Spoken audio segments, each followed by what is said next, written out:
as technology improves and as trackers and sensors get cheaper and things like that, then you will be able to go in and just lift the dumbbell, but it'll all be tracked for you. And I think that's where we want to go as an industry. We want to take all the hassle out. We just want to go in and get told what to do and do it, so we don't have to think, because we have to think doing everything else. Hey, fitness fans, welcome back to the Future of Fitness podcast and interview series. This is your host, Eric Malzone, and this is episode number 73.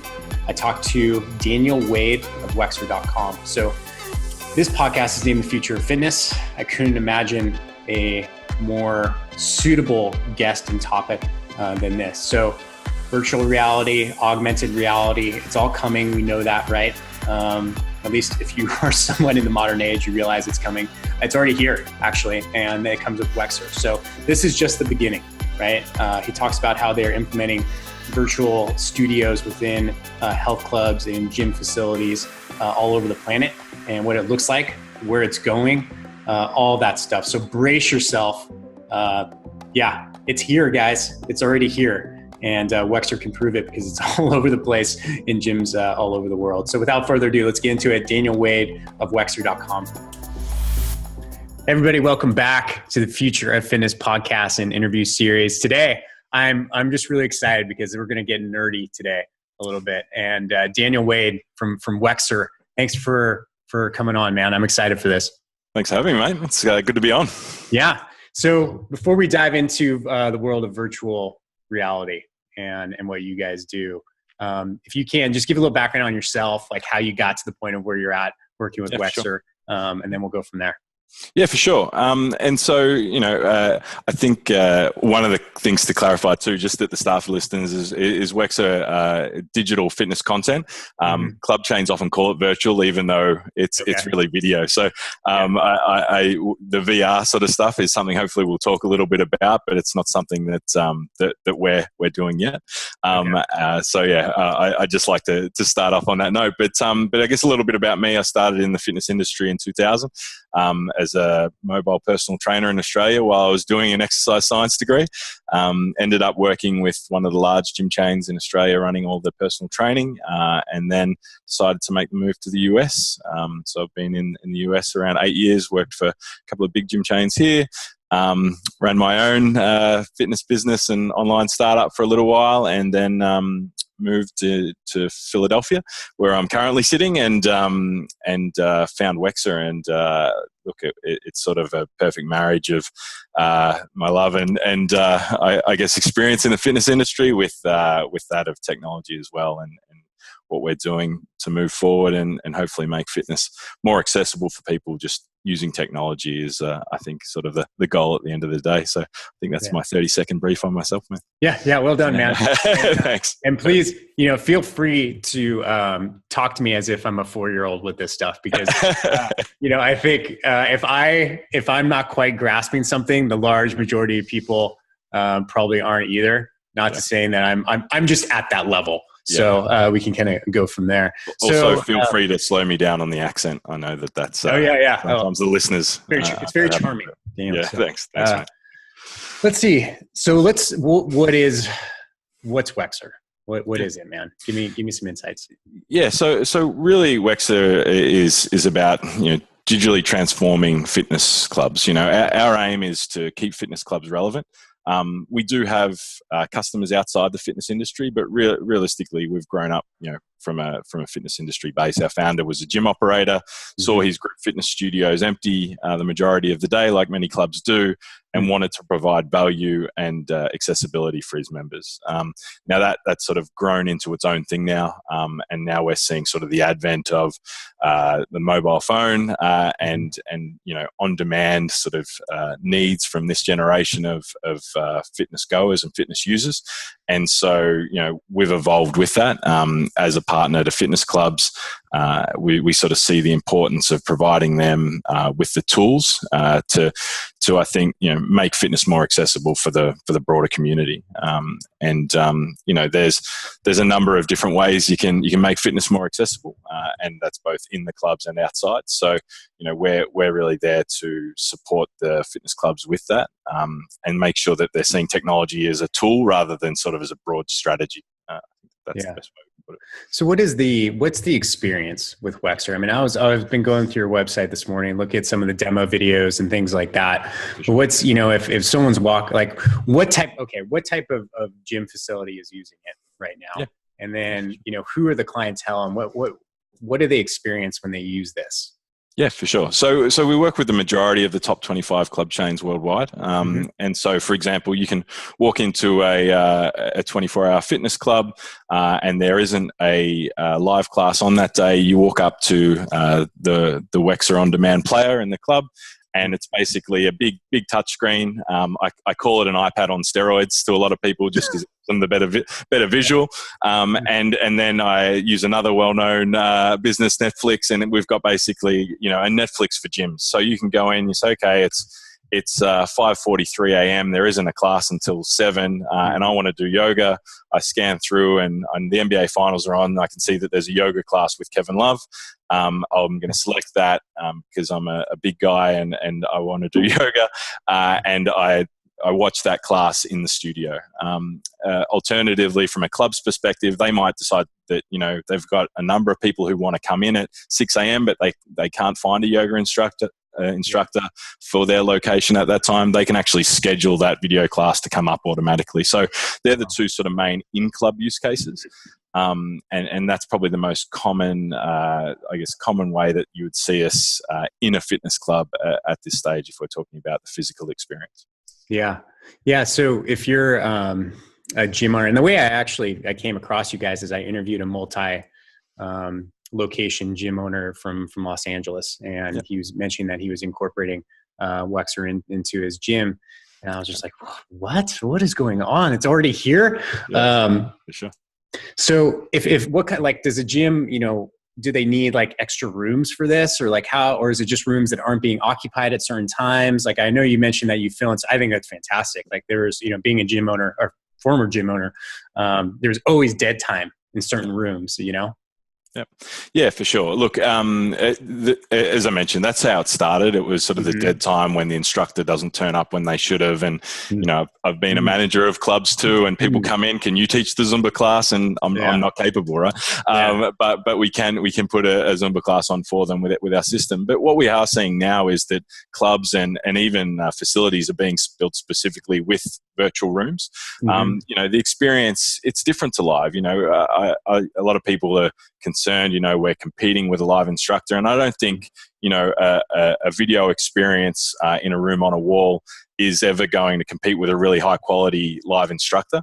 But I think that it still serves a purpose around the times where we don't have those high quality live instructors in a facility. So to get back to the question, where is it used? Yes, both in the existing studios, but we are seeing more clubs now actually create, almost pod experiences where you can have 6 or 7 people in, and it's a virtual only studio. That's happening around the world right now. There's a number of facilities that have really executed well on that, and get usage of 12, 13 people in a virtual only class. And even to speak more specifically, McFit in Germany started with virtual only classes, and that's all they had. They're actually adding some live now, but were originally virtual only for their group fitness.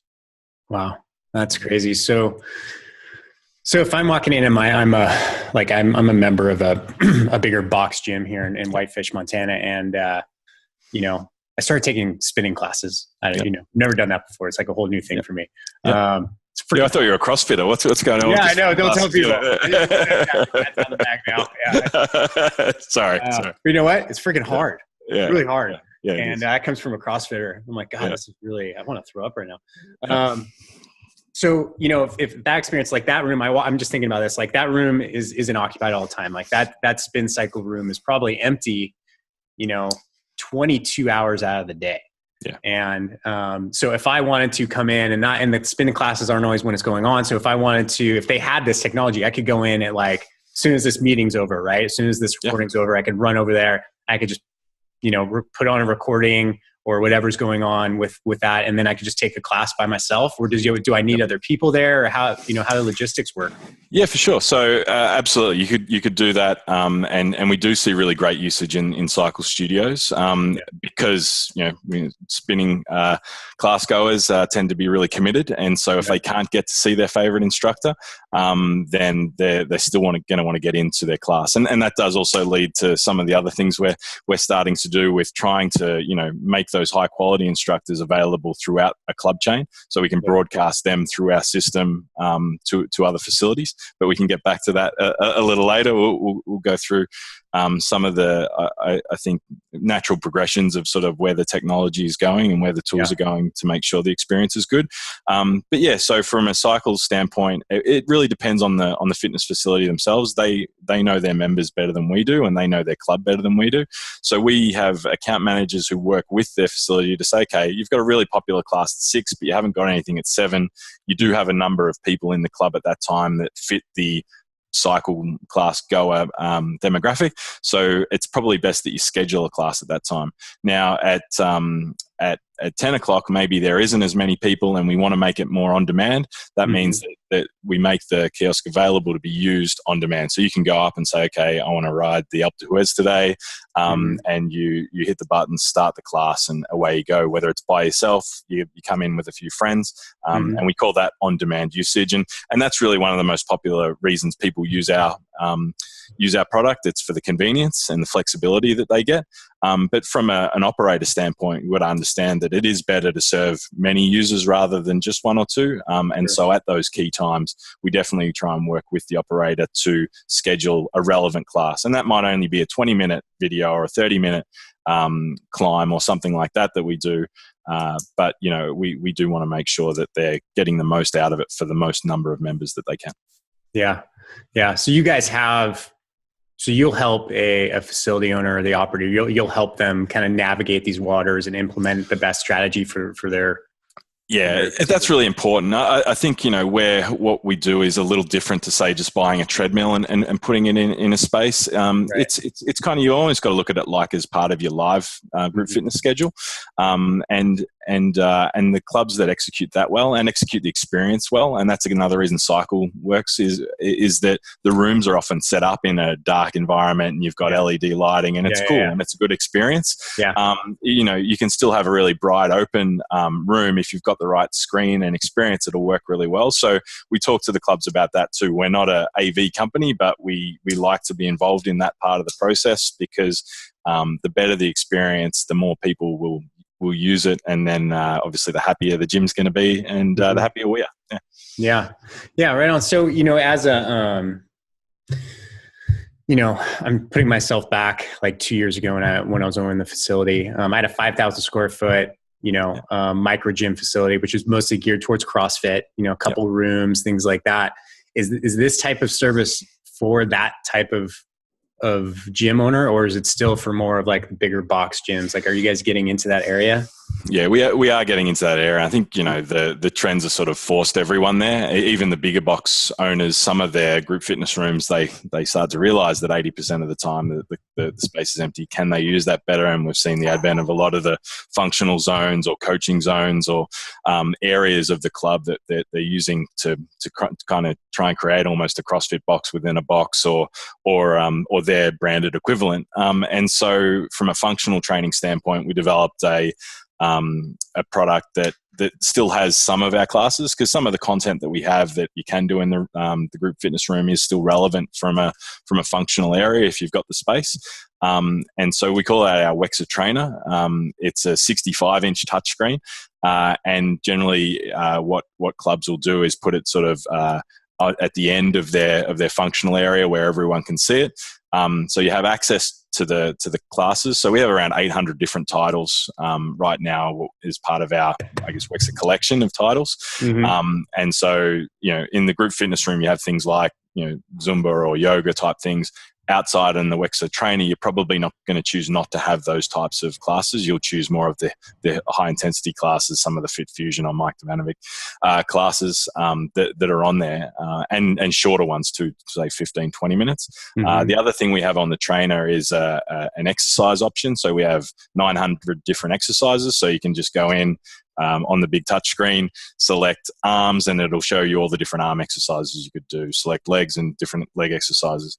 The one other feature on that that is getting used as part of small group training, we sort of saw small group training getting quite big, and so often an instructor taking a small group might have 20 or 30 people there. So we've created a workout builder, and so using those 900 exercises, you can drag and drop them into a carousel. And the exercises can either split up on the screen, and so you're in part one, you're doing part two, you're doing part three with the timer in the middle.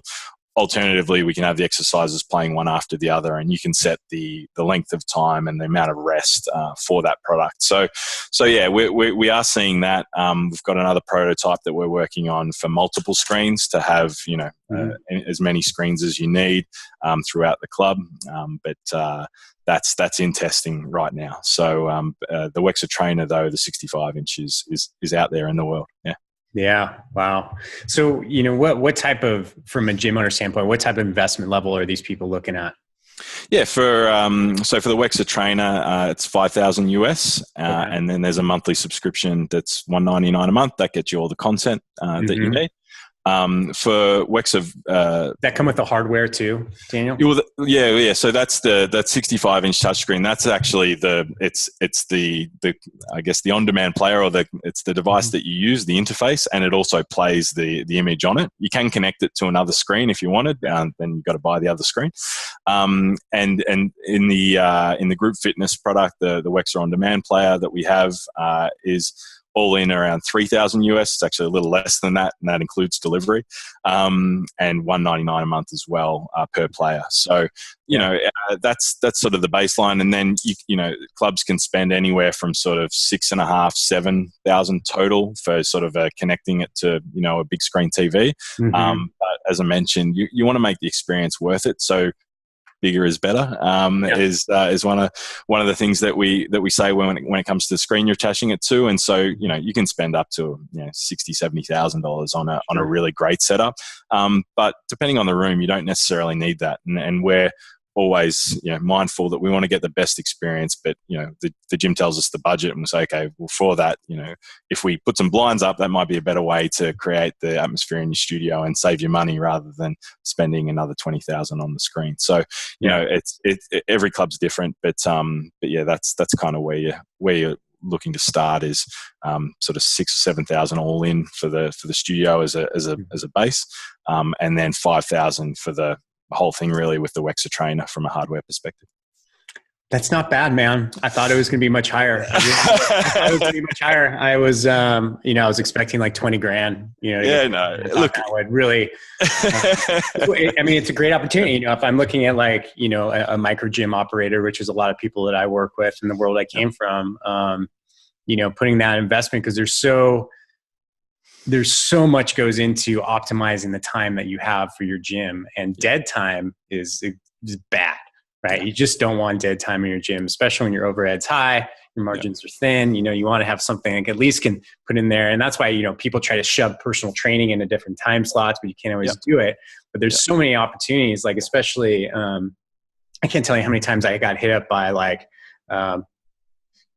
people who wanted a specific class at 9 or 10 a.m. with childcare, or things like that, where you're like, how am I supposed to pull that off? But this I can see this working in so many different situations. And I agree. I think it's going to take a long time before people give up that interpersonal experience. I think that's going to become actually greater demand. Yeah, I don't think they ever should too. I want to make sure that comes across. I think that, what we've found with virtual classes, it can really actually help your live classes improve. People, are intimidated by live instructors and personal trainers. And so if we're trying to get And I don't think they should be. I think that generally, in my experience, they're the nicest people in the clubs. But it's and I'm a bit biased there. But no, I think that from a new person coming in as an outsider, those people can be seen as intimidating. So they want to get comfortable in the space. They want to get comfortable in the room. And even little things like putting our console and device outside the group fitness area actually helps usage. So people don't actually want to go in and find it. They want to see it there. They can scroll through, find a class, get comfortable. And then, we've seen that, when people do a virtual yoga class, then the number of people in the live yoga class does increase as well. And we want to push that and hopefully make more people comfortable and confident enough to go to those live classes and then get a better experience and stay as members longer. So yeah, it's important. Yeah. Yeah. Who's using it? Like, is it, what's the demographics of the end user? Is it skew younger, I would imagine, or is that just something that I have a bias towards? No, look, it does. And we have a survey you can download from our site just on that. And it does still skew sort of the millennial age group, the on-demand sort of age group, and it skews female as well, and similar to sort of online and mobile, which I'm sure we'll talk about. I think that's generally where the usage skews. But I also think that we've seen a number of clubs asking for more senior content, and I think part of that comes with the time of day that their rooms are available and the customers they've got. It also comes from that generation and that age group being more aware of what they actually need to be doing for their lifestyle, and I think that's an area that we see growing, and the amount of content that we're getting is growing too, from a senior relevant or senior suitable sort of style. So I think that it definitely skews that way, but I would also argue that the content skews that way, and maybe that's part of the reason why it's younger. But also, the majority of our partners in gym chains, they're focused on that sort of 18 to 40 bracket as well. Yeah. So we sort of sit in that zone a little bit. But it does definitely skew a little younger. Yeah. Interesting. So you mentioned, so I presume this isn't just being used in a gym, or that's not your final intention, right? Yeah, sure. Are people using this at home? Where else is this being applied? Yeah, for sure. So, we really came to the conclusion a little while ago that obviously there's only so much that you can deliver inside a facility, and there's only so many people we can impact inside a facility. And one of the great things about digital content is it can be consumed anywhere. And I think fitness can be done anywhere. I mentioned earlier, I started out as a mobile trainer. I didn't work out of a specific location. I met people at their homes, and a lot of those people, we'd work out in a park or we'd do things, and I'd send them their program and that sort of thing. So it's not like this is a brand new thing, but I think the access to quality content has improved so much, and through things like social media and video streaming getting much better.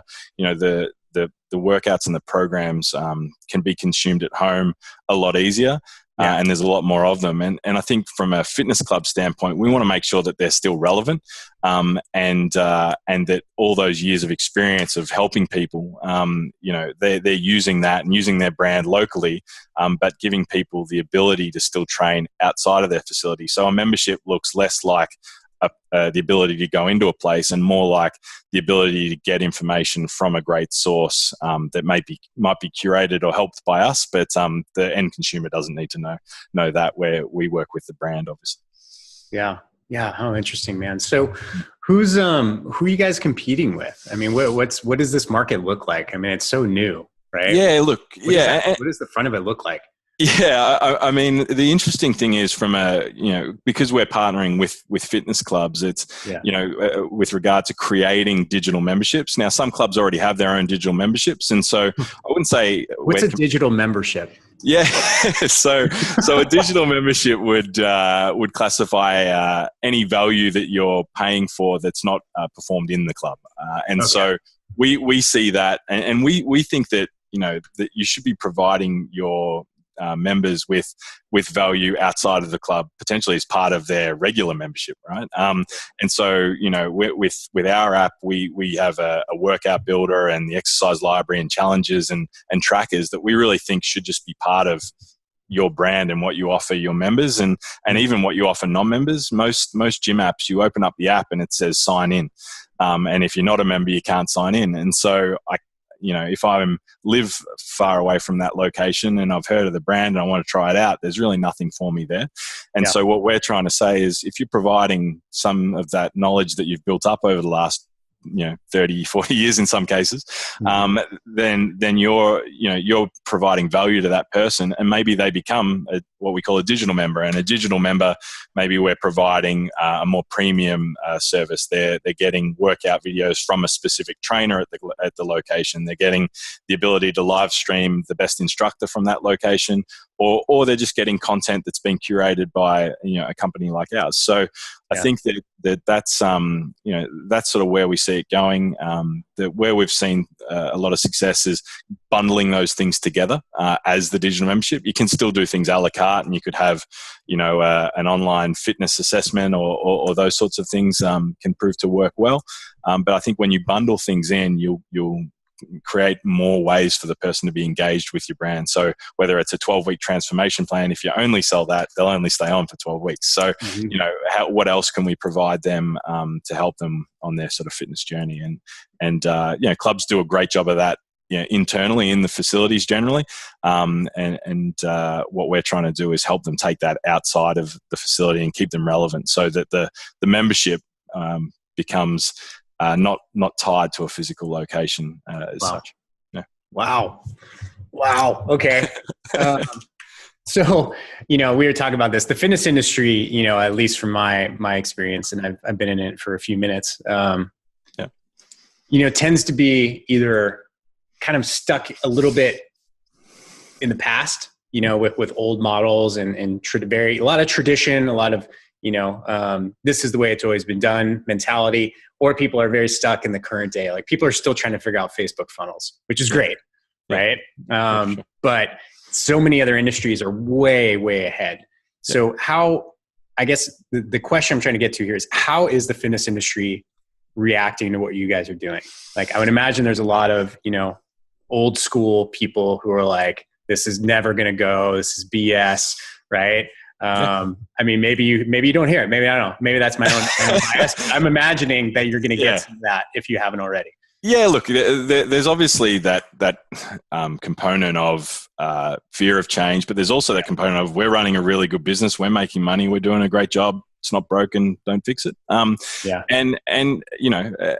it's not my job to force these things upon these club chains. But I think that, if you're looking at, the customers at the end of the day, and putting the user experience first, I just mentioned before, that 18 to 40 age group, 10 years ago, is different to what it is now when it comes to expectations around service and around, convenience and what they want. And so, I don't really have to argue with clubs. And I think that most people see around the world what's happening with a variety of sort of what are old bricks and mortar businesses. And, I always joke that we should have a slide with, Blockbuster on it and Barnes and Noble and these sorts of things when we go in. But we haven't done that because it's probably a little bit cheeky. But at the same time, we do want to help the gyms transform. And for some of them, the best thing that they can do is put our Wexa virtual player in the facility and create an experience for their members where, it doesn't matter that they can't get in for their favorite 9 a.m. cycle class.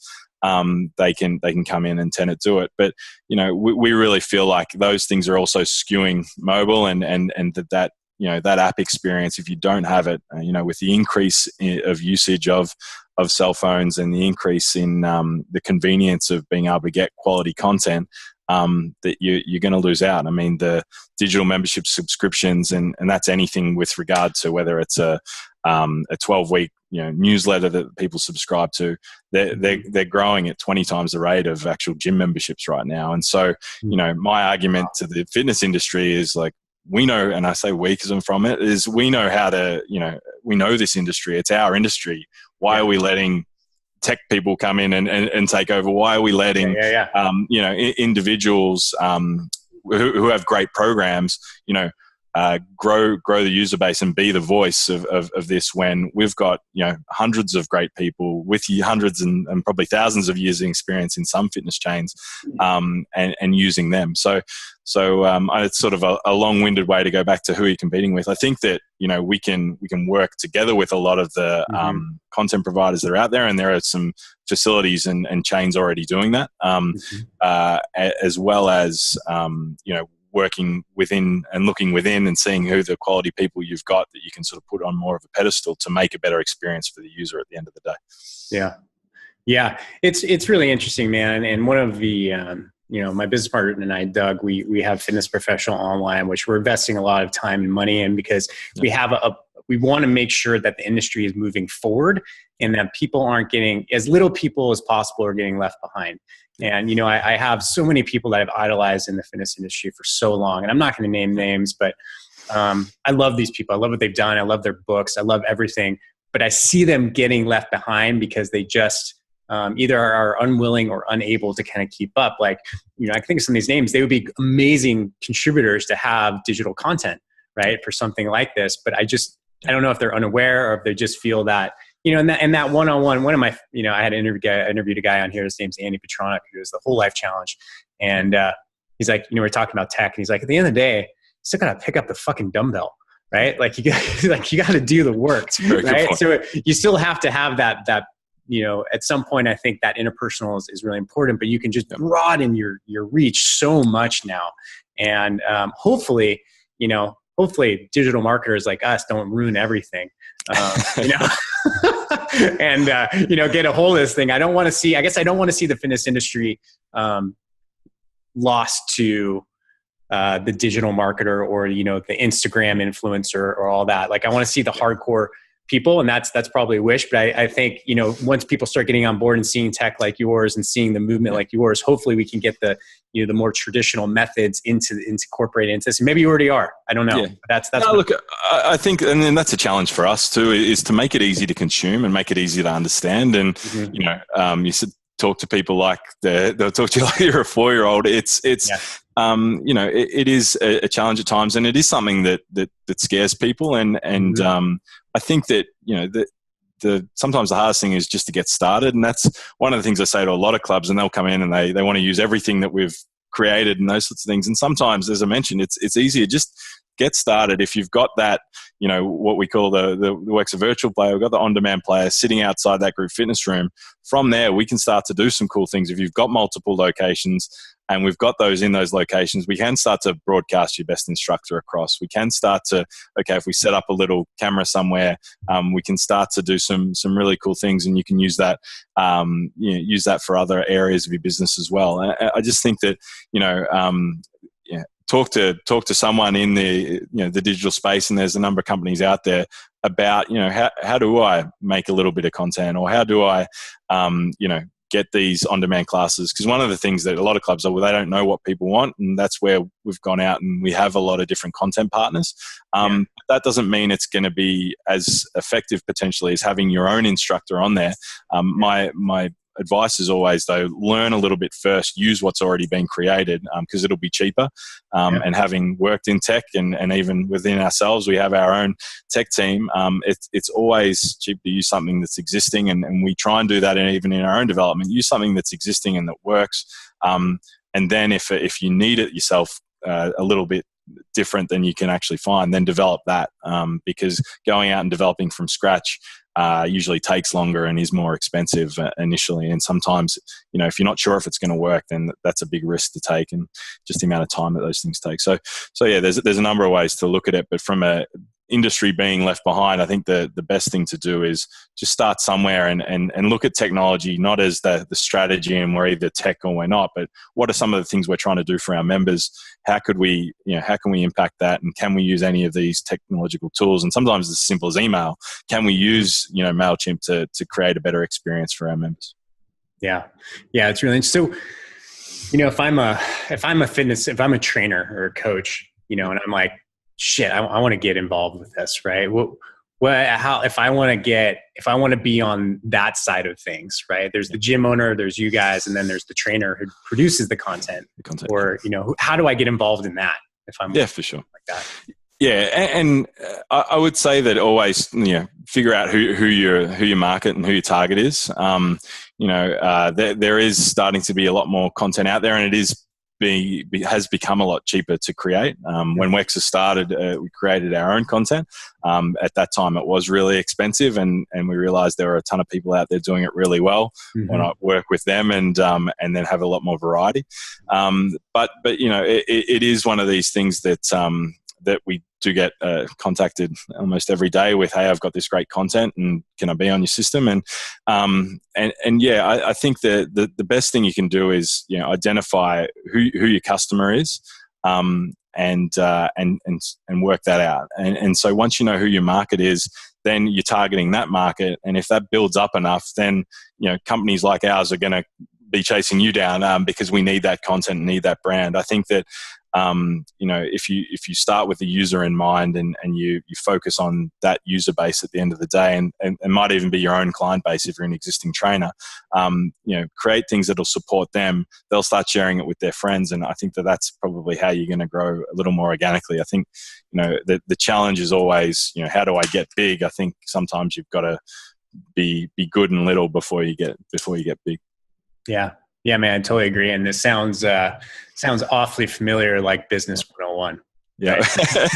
Right? Yeah. Look, I mean, with the content, I'd love to put my face out there on everything, and get famous. But I think that, you look at all the successful Instagram people out there, they've been doing it for a long time, and their content's authentic, and that's this isn't sort of my area of expertise, to be honest. We have a content team, but the message that we constantly get through is, who's it going to be relevant for? And we work with large gym chains. So, there's been content that we think would work really well, but because it's one specific piece of equipment, and it's in a group fitness room, it doesn't do as well as it could. So, again, I would say, think about who you're trying to help first, and speak to those people, whether it's through the types of videos you create or where you're posting them, and then from there, I think that's the best way to go. Yeah. And for those listening too, if anyone wants to contact me, we've got this down to a system. We help people get their business online. And number one starts with, if you're doing local market, you are in a niche, right? That is a niche, right? Niche, go back and forth. Yeah. But point is that you are contained to a niche. You're working within a zip code or area code or a county. Once you go online, you have to get much more specific because you're just opening yourself up to a global market, and you really got to find out, A, what your core competency is. What are you really, really good at? What are you passionate about? What do people really come to you? And then B, really narrow that down. If you want to work with athletes, like, okay, narrow it down to a sport. Okay, great. Let's say, football. Okay, now narrow it down to even more to maybe, juniors and seniors in high school who want to get, college scholarships and what to train because that's just your experience. You know what I mean? So it's got to be funneled down to a very specific thing and then serve those people very, very, very well. And that sounds oversimplified because it is, but that's the gist of it. And I think that's kind of what you're alluding to as well. And so here's a question this is the $1 million question. Where's this all going? Right? Where is this going? I mean, do you see integrations with like wearables? Is there APIs available that do that now? Like where's this whole thing going? Yeah, I think that we definitely see the mobile phone as sort of the hub, and so an app, or whether it's iOS or Apple TV or that whole infrastructure, and so that's sort of the path we've gone down, and what we're doing for club chains, and wearables are part of that. So at the moment, we have Apple Health and Google Fit integrations depending on your device, because most of the devices talk to those two. But yeah, I think that what we're trying to do at the end of the day for everyone is make it as relevant for the user as possible. And so if it's relevant for the user and it's a good experience, then it's going to be successful. And so from a gym chain perspective, if they do feel like a lot of their users are wearing Apple Watches or things like that, then having an Apple Watch app is really important. And and I think that as technology improves and as we get trackers and sensors get cheaper and things like that, then you will be able to go in and just lift the dumbbell, but it'll all be tracked for you. And I think that's where we want to go as an industry. We want to take all the hassle out. We just want to go in and get told what to do and do it, so we don't have to think, because we have to think doing everything else. And I think that's the way that it's going. I think that the prescriptions will get smarter, and we'll start to learn what gets better results because of all these devices that we're attaching to ourselves. And so we'll be able to optimize and personalize exercise a lot more. And again, that's why I say the phone is kind of the engine for it, or the app is the engine for it, but it's really about personalizing the experience, so that when I walk into the club, my app tells me what I'm going to be doing. I go over to the machine and it knows that I'm there because the sensor on it knows that my phone's next to it and those sorts of things. I think that's kind of from a fitness perspective, the way it's going. From a business perspective, obviously we can use a lot of that information to learn more about our prospects as well as our members, and again, how we get them from outside the club into the club, or if we can't get them outside the club into the club, how can we serve them while they're outside? And I think that's the way that. Yeah. And I think about this topic all the time. I mean, every day I think about where is this all going, from the integration of wearables, personalized genetic testing, real-time biometrics and stuff like, AI and virtual trainers and all these things. Like, where's it all going? I don't know, but I know it's going somewhere, and it's all going to be integrated, and it's going to be completely individualized to this crazy factor that we can't even imagine yet. And it blows my mind. What about Wexer? Where do you see Wexer in like 2 to 3 years? Yeah, I think that we continue to deliver some of these things that we're talking about. That obviously the apps are growing, and our aim is obviously to grow more digital members for our partners, and make that a really common theme, and make sure that people and club chain owners do really see a membership as something that's not just about their four walls, that we are sort of making fitness easier to consume around the world, whether that means that they're opening up new markets, or whether it just means that they're, instead of the 20% that come to the gyms that we're serving, we start to serve that 100%. I think that's where we currently are, but we want to be better at it, and we're working each day to get better at it for our partners, and making sure that health clubs stay relevant is really what we want at the end of the day. And so if they're successful, we're successful. So we're really passionate about making that happen. Yeah, man. And I love what you guys are doing, because I think it lowers the barrier to entry. I think there is so much intimidation. I mean, we're fighting such a crazy, unnecessary battle against obesity and wellness issues. And just that, if we can get people to take that tiny step forward, and maybe it's just taking their first virtual class, or even just watching a virtual class, or a content, a digital content, that just to get them maybe inspired and seeing like, hey, I can actually do this from home. And then eventually step by step getting into the gym, and then working with a trainer and getting it sorted out. I love it. I mean, it's just getting more access to more people, and at a lower price point. And I think that's a big part of it. Obviously, you can lead a horse to water, right? But you can't make them drink. You try to make them real thirsty, though. That's it. Lots of little push notifications and things like that. So, Yeah. There you go. That's really awesome. Sure? Yeah. Right on, man. Well, Dana, if people want to, search you out and they want to ask you questions, where do you send them? Yeah, so you can go to the Wexer website and contact us through that, or Daniel.Waide@Wexer is my email address. There's an I in Waide, so it's WAIDE, just to make it difficult. But yeah, if you send something through the website, send it to just put my name in the contact form, and it'll find its way to me as well. So happy to help out or chat about it. As I mentioned, it's something that we really want to see. We think that the more of this that's out there, and the more we can help fitness clubs, the better it becomes, and the more people that are getting into fitness and exercise, which is the end goal, which is what we want, right? Yeah, man. Awesome. Well, thank you for coming on, man. I appreciate your time and sharing the insights. And it's going to be cool. I'm going to keep an eye on you guys for sure. Appreciate it. Thanks, Eric. All right. Hey, fitness fans, don't leave yet. It's your host, Eric Malzone, and I have a quick favor to ask. Actually, 3 favors. So, number 1, if you're a fan of our show, I ask you to do something that takes under 3 minutes. Go to iTunes, please, and subscribe to our show. Please, please, please. It means so much to us. It's so important. And then give us a favorable review. We would really, really appreciate it. And I can't tell you how much it means and helps us out. So it only takes 2 minutes of your day, and it means a lot to us. So please do that. Number 2, go to our YouTube channel or Fitness Marketing Alliance, and please subscribe to our YouTube channel there. Number 3, if you like this episode or any of the episodes that we've released, share it on social. That's huge. That's a big deal for us. And we put a lot of work into these episodes, trying to give you great actionable content for the fitness industry. So that would mean a lot. And that's it. So we have some big plans coming up for this show. I'll be talking about that in the next couple episodes. But thank you so much for listening. It means so much. And if you have any questions, please reach out to me. I'd love to hear from everybody. Eric, ERIC, at fitnessmarketingalliance.com.